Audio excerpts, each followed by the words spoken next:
ҷаҳонгир расулов хонандаи муассисаи таълимии рақами 1 ноҳияи Мастчо мебошад ва имрӯз дилбастагӣ ба санъати миллӣ ӯро ба мактаби бачагонии санъати ноҳия овард.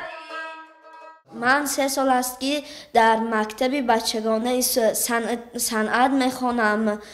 استاد من ذاکر صبورجان میباشند. من میخواهم به مثل دیگر صنعتگران بزرگ در صحنه‌های کلان برآمد کنم.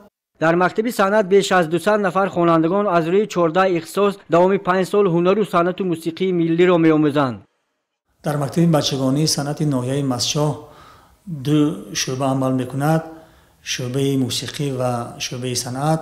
در شعبه موسیقی 9 اختصاص، در شعبه صنعت باشد 5 اختصاص عمل میکند. ما امسال تصمیم گرفتیم که یک گروه نو در شعبه صنعت کندکاری تشکیل نماییم. 8 نفر خوانندگان به این محفل جلب کرده شده هستند.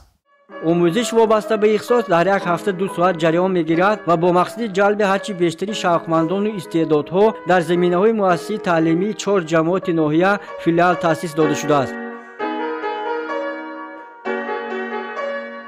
اسباب‌های موسیقی و مواد از جانب بخش فرهنگ تامین کرده می‌شود و برای تعمیر استودیوی محلی جلب کرده شده است. امروزها اهل مکتب بچگانی صنعت به کنسرت حساباتی که در روز حفظ حقوق کودک گذرانده می‌شود آمادگی می‌بینند. بعد ختم دستپرورانش صاحب شهادتنامه می‌شوند و امروزها اکثر به حیث دانشجوی و آموزگاران دانشکده دولتی صنعت به نام میرزا توسی‌زاده و کنسرواتوری ملی تحصیل و فعالیت دارند.